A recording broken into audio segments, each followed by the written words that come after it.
परिचय। हम अपने आसपास अनेक प्रकार के पौधों तथा जंतुओं को देखते हैं। श्रुति, क्या तुम जानती हो कि इस पृथ्वी पर जंतुओं की लगभग 10 लाख से अधिक तथा पौधों की लगभग 5 लाख से अधिक प्रजातियां पाई जाती हैं? एक ओर जहां सूक्ष्मदर्शी देखे जाने वाले बैक्टीरिया, जिनका आकार कुछ माइक्रोमीटर होता है, पाए जाते हैं, वहीं दूसरी ओर 30 मीटर लंबे नीले हेल या कैलिफोर्निया के 100 मीटर लंबे रेडवुड पेड़ भी पाए जाते हैं। कुछ चीड़ के वृक्ष हजारों वर्ष तक जीवित रहते हैं, जबकि कुछ कीट जैसे मच्छरों का जीवन काल कुछ ही दिनों का होता है। प्रत्येक जीव एक दूसरे से भिन्न होता है। हाँ, हमारी कक्षा में भी कोई 2 छात्र एक समान नहीं है। अनुराग लंबाई में सबसे लंबा है, जबकि शिल्पा लंबाई में सबसे छोटी है। इसी प्रकार दीप्ति की नाक पैनी तथा नोकदार है, जबकि अक्षय की नाक चपटी तथा चौड़ी है। कृति के हाथ तथा हथेलियां भी छोटी हैं, जबकि दीपक के हाथ तथा हथेलियां बड़ी हैं। ये सारी भिन्नताएं एक ही प्रजाति के अंदर हैं, किंतु एक ही वंश के अंदर कुछ समानताएं पाई जाती हैं, जैसे कि मनुष्य, चिंपांजी, गोरिल्ला तथा बंदर एक जैसे ही प्रतीत होते हैं। इसी प्रकार कुछ पौधों जैसे खरबूज, तरबूज, करेला, कद्दू, लौकी, खीरा आदि भी कई समानताएं पाई जाती हैं। लेकिन यदि हम 2 वंशों का अध्ययन करते हैं, तो हम ये पाते हैं कि उनमें परस्पर बहुत सी असमानताएं पाई जाती हैं।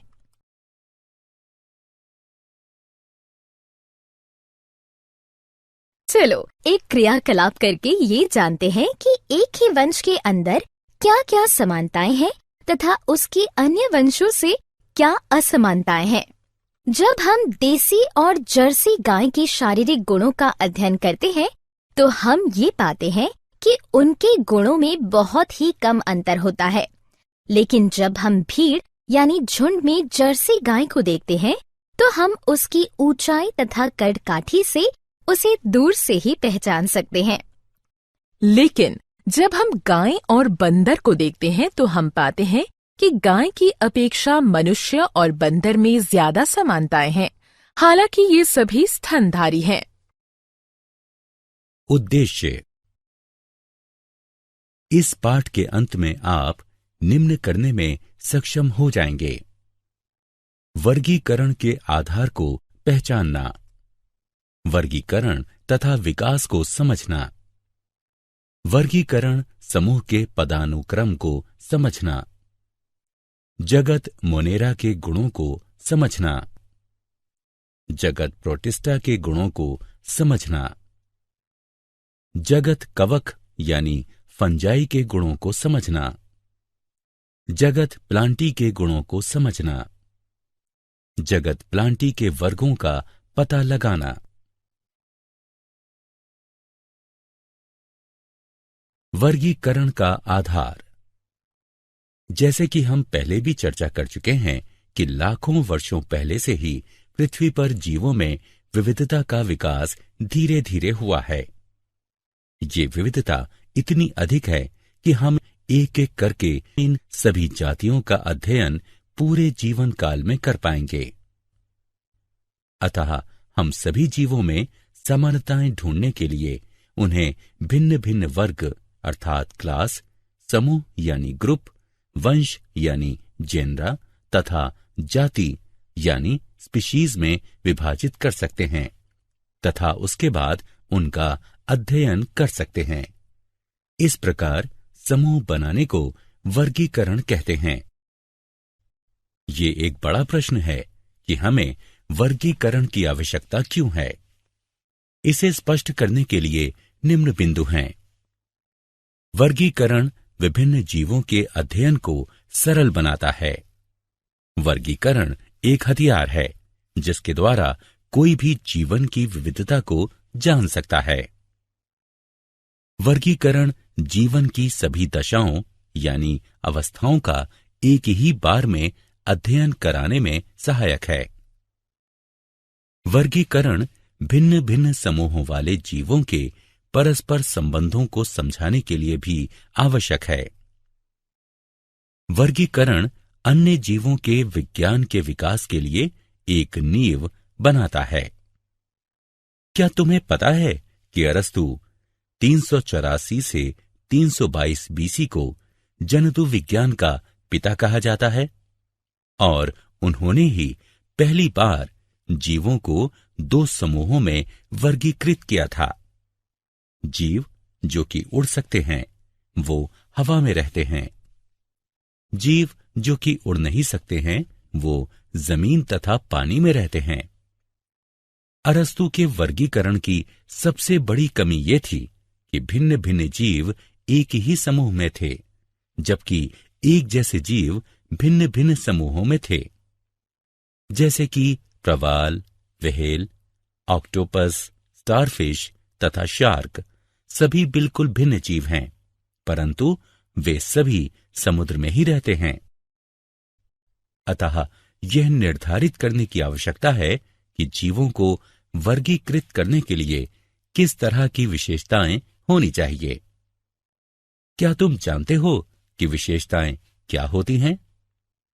मेरे ख्याल से यह जीव का एक निश्चित रूप या निश्चित कार्य है। ये विशेषताएं एक दूसरे से परस्पर संबंधित होती हैं। इनमें से कुछ निम्न प्रकार हैं। कोशिका की संरचना, एक कोशिकीय या बहुकोशिकीय, स्वपोषी या परपोषी, संगठन का स्तर, शरीर की रूपरेखा।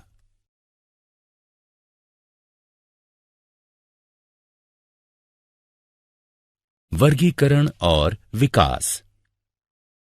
ऐसा माना गया है कि वर्तमान में पृथ्वी पर उपस्थित सभी जीवित जातियों को 2 शताब्दी पूर्व उनकी मौजूदा दशा में देखा गया था।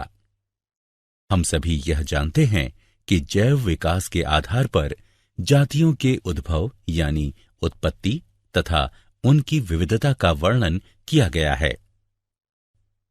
पीढ़ी दर पीढ़ी जातियां धीरे धीरे बदलती गईं। समय दर समय अंतराल के बाद पौधों तथा जंतुओं के भिन्न भिन्न समूहों की उत्पत्ति हुई। परिणाम स्वरूप विभिन्न विभिन्न जातियों की उत्पत्ति हुई तथा प्रत्येक जाति ने स्वयं को एक निश्चित पर्यावरण के अनुकूल ढाल लिया। जैव विकास विभिन्न जातियों में समानता की भी व्याख्या करता है। यही कारण है कि उन सभी जीवों में समानता पाई जाती हैं जिनके पूर्वज एक ही थे। अतः विभिन्न रूपों वाली एक एकल पूर्वज जाति जो कि कुछ अलग अलग भौगोलिक क्षेत्र में वास करती है के विकास को अनुकूली विकिरण कहा गया। जैव विकास की प्रक्रिया की गति के अंतर्गत हमने जीवों के कुछ ऐसे समूहों को पाया जिनकी शारीरिक संरचना में प्राचीन काल से लेकर आज तक कोई खास परिवर्तन नहीं हुआ है। इस प्रकार के जीवों को आदिम अथवा निम्न जीव कहते हैं, जबकि जीवों के कुछ ऐसे समूह भी पाए गए जिनकी शारीरिक संरचना में प्राचीन काल से लेकर आज तक परिवर्तन हुआ है। इस प्रकार के जीवों को उन्नत अथवा उच्च जीव कहते हैं।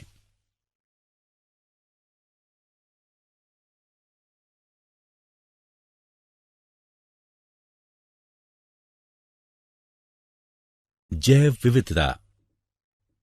हम यह परिभाषित कर सकते हैं कि जीवन की विविधता को जैव विविधता कहते हैं।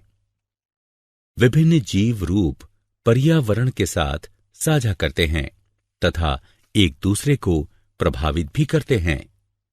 परिणाम स्वरूप विभिन्न जातियों के स्तर समुदाय अस्तित्व में आए। विकास की प्रक्रिया के दौरान मानव ने भी भूमि, जल तथा वायु के कुछ विशेष गुणों को प्रभावित करके पर्यावरण के संतुलन को बदल दिया। एक अनुमान के मुताबिक पृथ्वी पर जीवों की करीब 1 करोड़ प्रजातियां पाई जाती हैं।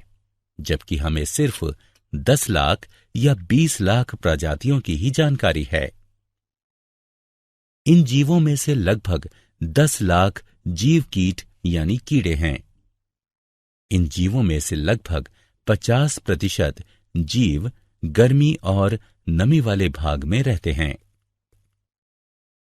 पृथ्वी पर कर्क रेखा और मकर रेखा के बीच के क्षेत्र में जो गर्मी और नमी वाला भाग है, वहां पौधे और जंतुओं में काफी विविधता पाई जाती है।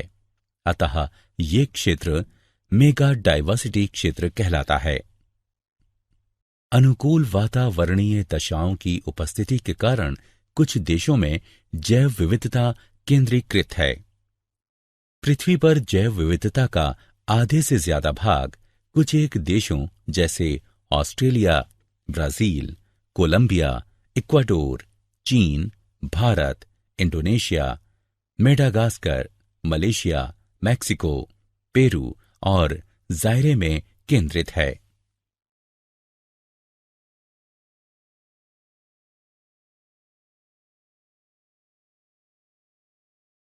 वर्गीकरण समूहों की पदानुक्रमित संरचना। हम परिभाषित कर सकते हैं कि पदानुक्रम वर्गीकरण की एक ऐसी प्रणाली है जिसमें वर्ग की संवर्ग एक उचित क्रम के वर्ग में रखे गए हैं। कुछ उच्च कोटि के जैव वैज्ञानिकों जैसे अर्नस्ट हैकेल 1894, रॉबर्ट व्हिटेकर 1959 और कार्ल वोस 1977 ने सारे सजीवों को जगत नामक बड़े वर्गों में विभाजित करने का प्रयास किया है।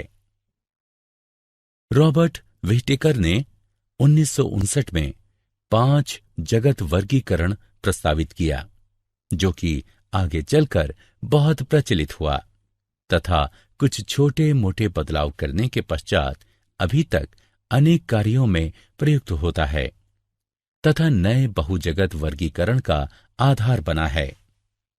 यह वर्गीकरण मुख्यतः पोषण के अंतरों पर आधारित है। रॉबर्ट व्हिटेकर की प्लांटी मुख्यतः बहुकोशिकीय स्वपोषी थी तथा उनकी एनिमेलिया मुख्यतः बहुकोशिकीय परपोषी थी, जबकि उनकी फंजाई यानी कवक बहुकोशिकीय मृतपोषी थी। शेष बचे 2 जगत मोनेरा तथा प्रोटिस्टा के अंतर्गत एक कोशिकीय तथा सरल कोशिकीय कॉलोनी थी। कुछ समय बाद कार्ल वोस ने अपने वर्गीकरण में मोनेरा जगत को 2 उपजगत आर्कीबैक्टीरिया यानी आद्य बैक्टीरिया और यूबैक्टीरिया में बांट दिया। सभी जीवों को विभिन्न स्तर पर वर्गीकृत किया गया है, जो कि निम्न है। जगत, फाइलम जंतु, डिवीजन यानी पादप, वर्ग अर्थात क्लास, गण यानी ऑर्डर, कुल यानी फैमिली, वंश यानी जीन्स, जाति यानी स्पीशीज। अतः हम ये कह सकते हैं कि वर्गीकरण की मौलिक यानी आधारीय इकाई जाति स्पीशीज है। चलिए अब हम 5 जगत के गुणों की चर्चा करते हैं।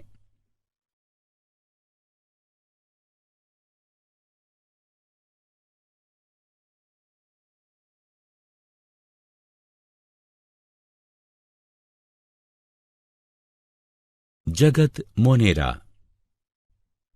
क्या तुम जगत मोनेरा के मुख्य गुणों को जानते हो, जो कि इस प्रकार हैं? इनमें केंद्रक भित्ति का अभाव होता है। ये राजधानी माइटोकॉन्ड्रिया तथा कशाभ 9-2 स्ट्रैंड विहीन होते हैं। ये एक कोशिकीय जीव होते हैं। इनके पोषण का मुख्य स्रोत अवशोषण है, किंतु कुछ समूह प्रकाश संश्लेषी अथवा रसायन संश्लेषी होते हैं। जनन प्रायः विखंडन अथवा मुकुलन यानी अलैंगिक विधि द्वारा होता है। मोनेरा की कोशिकाएं अति सूक्ष्म होती हैं। अधिकांश जीव में उभार युक्त कोशिका भित्ति पाई जाती है। उदाहरणार्थ एनाबीना, नॉस्टॉक, ओसिल्लेटोरिया। जीवाणु। जगत मोनेरा को 2 उपजगतों में विभाजित किया गया है। आर्की बैक्टीरिया अर्थात आद्य बैक्टीरिया और यू बैक्टीरिया। जगत प्रोटिस्टा। सभी एक कोशिक यूकेरियोटिक को प्रोटिस्टा के अंतर्गत रखा गया है। प्रोटिस्टा में सरल संगठन पाया जाता है। या तो वे एक कोशिकीय होते हैं अथवा बिना किसी विशेषीकृत ऊतक वाले बहुकोशिकीय होते हैं। प्रोटिस्टा का यही सरल कोशिकीय संगठन उसे अन्य यूकेरियोट जैसे कि कवक, जंतु तथा पौधों से अलग करता है। प्रोटिस्टा शब्द का प्रथम प्रयोग एर्नस्ट हैकेल ने 1866 में किया था।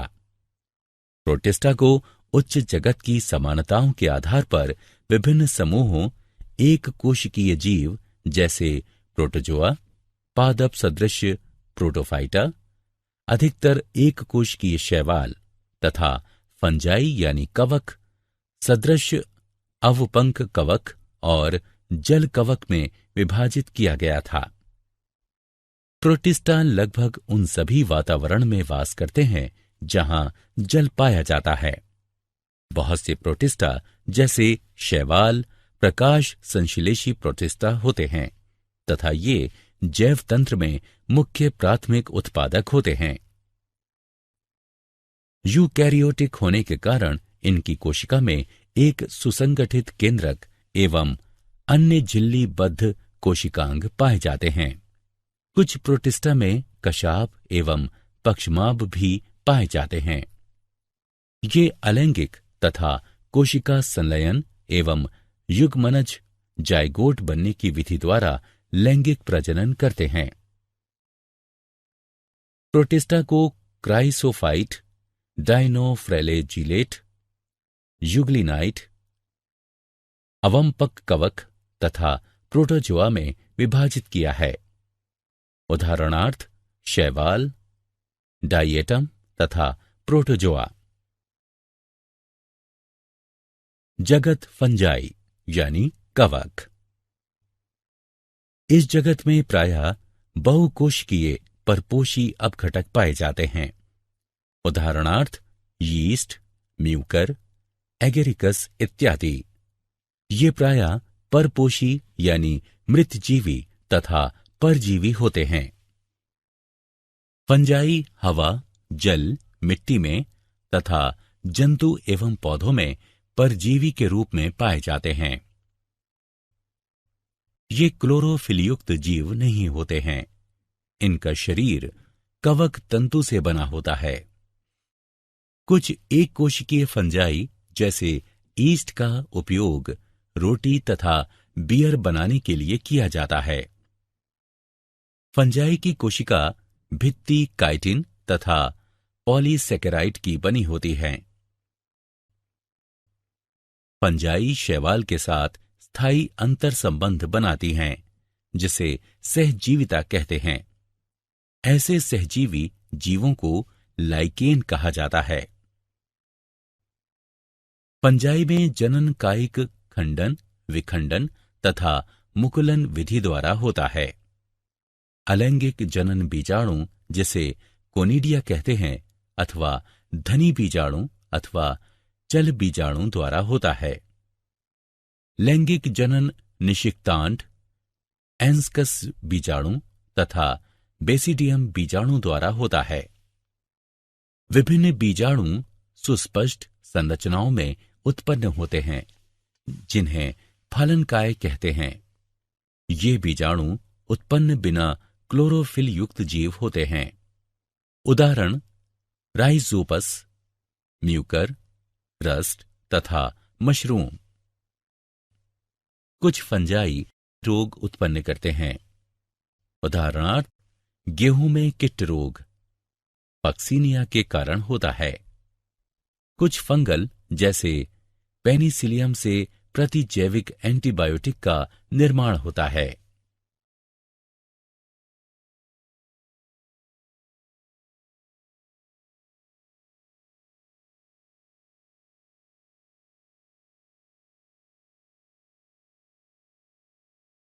जगत प्लांटी अर्थात पादप।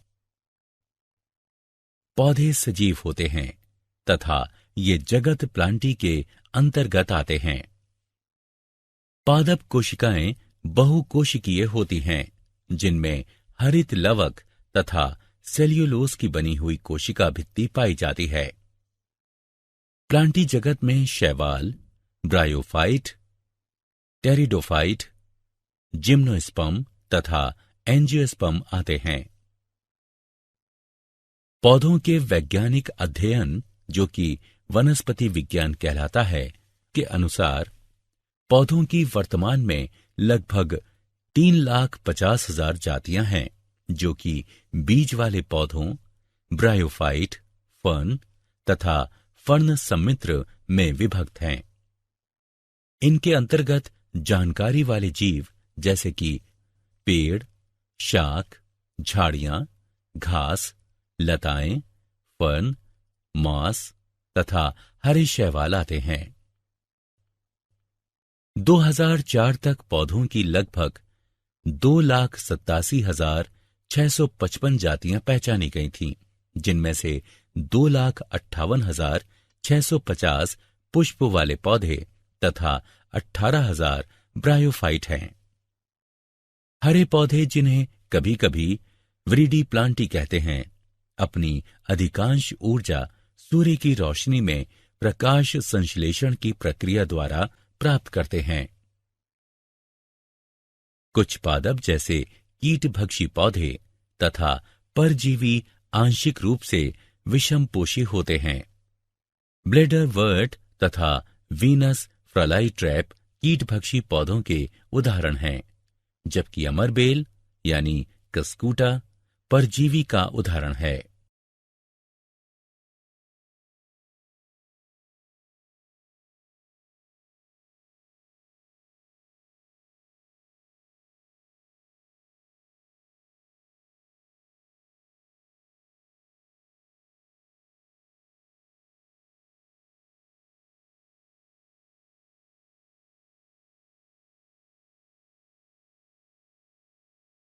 जगत प्लांटी यानी पादप के भाग। पौधों में प्रथम स्तर का वर्गीकरण इन तथ्यों पर आधारित है कि पादप शरीर के प्रमुख घटक पूर्ण रूपेण विकसित एवं विभेदित हैं अथवा नहीं। वर्गीकरण का अगला स्तर पादप शरीर में जल और अन्य पदार्थों को संवहन करने वाले विशिष्ट ऊतकों की उपस्थिति के आधार पर होता है। वर्गीकरण प्रक्रिया के अंतर्गत यह देखा जाता है कि पौधे में बीज धारण की क्षमता है अथवा नहीं। यदि बीज धारण की क्षमता है तो बीज फल के अंदर विकसित है अथवा नहीं। प्लांटी जगत को आगे दो भागों में बांटा गया है। क्रिप्टोगेमस, जिनमें की बीजाणु, छुपे हुए जननांग पाए जाते हैं। थैलोफाइट, ब्रायोफाइट तथा टेरिडोफाइट इस भाग के अंतर्गत आते हैं। फेनेरोगेमस बीज वाले होते हैं। जिम्नोस्पर्म तथा एंजियोस्पर्म इस भाग के अंतर्गत आते हैं।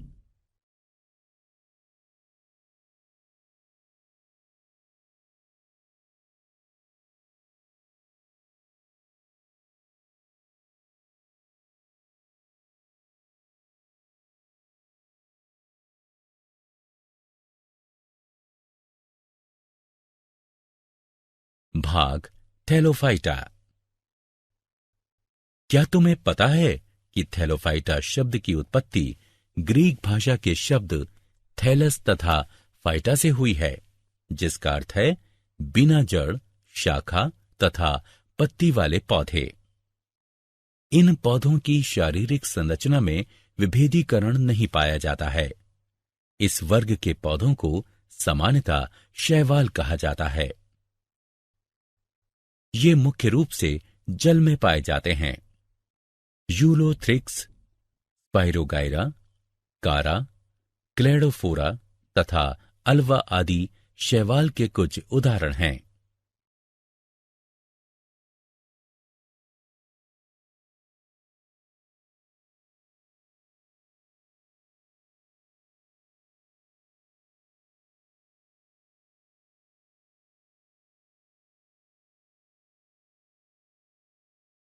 भाग ब्रायोफाइटा।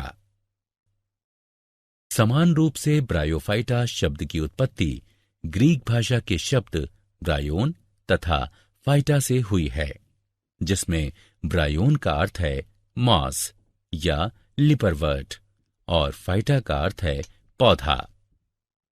इस वर्ग के पौधों को पादप वर्ग का उभयचर कहा जाता है। यह पादप तना और पत्तों जैसी संरचना में विभाजित होता है। इसमें पादप शरीर के एक भाग से दूसरे भाग तक जल तथा खनिजों के संवहन के लिए विशिष्ट ऊतक नहीं पाए जाते हैं। उदाहरणार्थ मॉस यानी फ्यूनेरिया, मार्केशिया, रिक्सिया तथा एंथोसिरोस।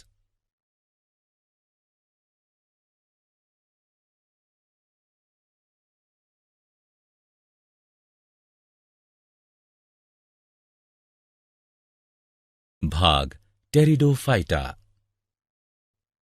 इसी तरह टेरिडोफाइटा शब्द की उत्पत्ति ग्रीक भाषा के शब्द टेरिस तथा फाइटा से हुई है, जिसमें टेरिस का अर्थ है फर्न तथा फाइटा का अर्थ है पौधा। इस वर्ग के पौधों का शरीर जड़, तना तथा पत्ती में विभाजित होता है। इनमें शरीर के एक भाग से दूसरे भाग तक जल तथा खनिजों के संवहन के लिए संवहन ऊतक भी पाए जाते हैं। उदाहरणार्थ Marsilea, Lycopodium, Selaginella, Equisetum, Azolla, Adiantum तथा ड्रायोपिटेरिस।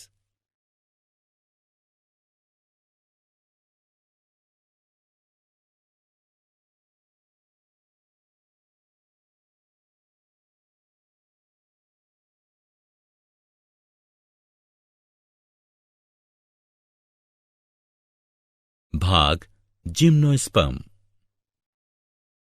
जिम्नोस्पर्म शब्द दो ग्रीक शब्दों जिम्नो तथा स्पर्मा से मिलकर बना है, जिसमें जिम्नो का अर्थ है नग्न तथा स्पर्मा का अर्थ है बीज। जिम्नोस्पर्म सबसे प्राचीन पौधे होते हैं तथा इनके बीज साधारण तथा नग्न होते हैं, अर्थात बीज फल के अंदर बंद नहीं होते हैं। ये सदाबहार, बहुवर्षी तथा काष्ठीय पौधे होते हैं। इन्हें दो समूहों में विभक्त किया गया है, साइकेडी और कोनिफेरी। उदाहरणार्थ गिनकोगो, साइकस तथा पाइनस।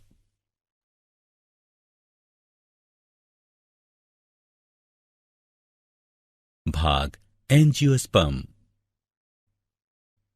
एंजियोस्पर्म दो ग्रीक शब्दों एंजियो और स्पर्मा से मिलकर बना है। एंजियो का अर्थ है ढका हुआ और स्पर्मा का अर्थ है बीज। एंजियोस्पर्म अत्यधिक विकसित पौधे होते हैं।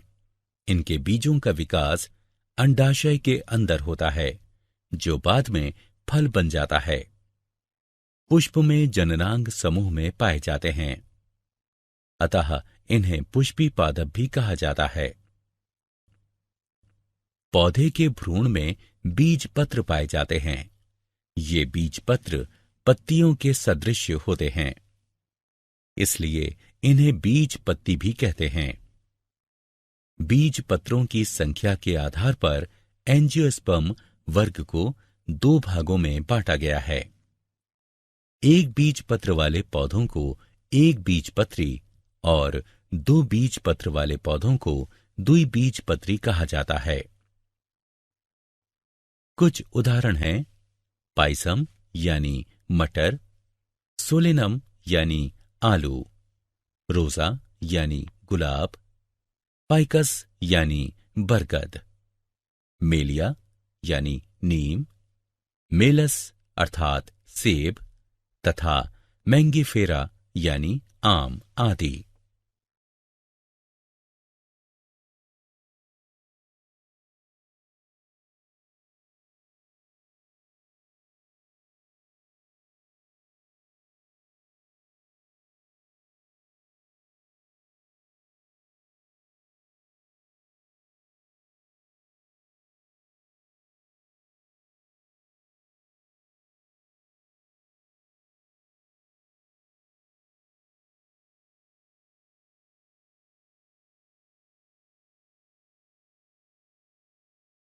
क्या आप जानते हैं कैरोलस लिनियस को वर्गीकी के पिता के नाम से भी जाना जाता है। वर्गीकरण का प्राकृतिक तंत्र अकारिक लक्षणों पर आधारित है तथा इसे जॉन रे ने प्रस्तावित किया था। जाति वृत्तीय वर्गीकरण तंत्र एंगलर तथा प्रांटल ने प्रस्तावित किया था तथा यह विभिन्न जीवों में विकासीय संबंध पर आधारित है। थॉमस कैवेलियर तथा स्मिथ द्वारा सन 2004 में दिए अपने वर्गीकरण में ऑर्की बैक्टीरिया को जीवाणु जगत का उपजगत बताया।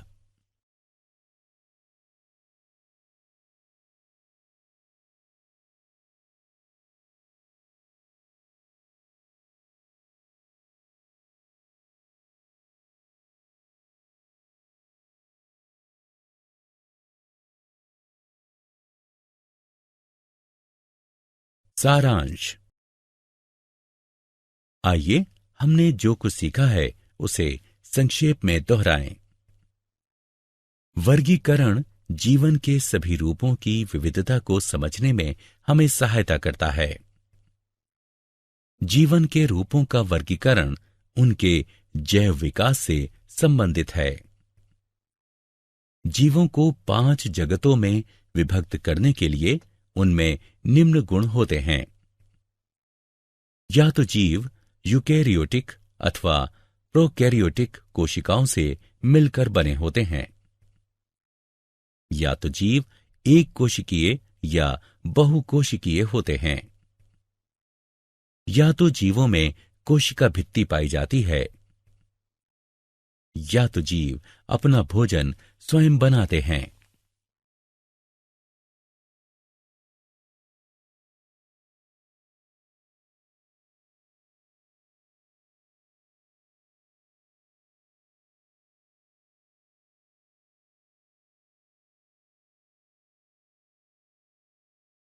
उपरोक्त आधार पर सभी सजीवों को 5 जगतों में विभक्त किया गया है। मोनेरा, प्रोटिस्टा, पंजाई यानी कवक, प्लांटी तथा एनिमेलिया। प्लांटी यानी पादप तथा एनिमेलिया यानी जंतु जगत को उनके बढ़ते हुए शारीरिक संगठन के आधार पर उपजगतों में विभक्त किया गया है।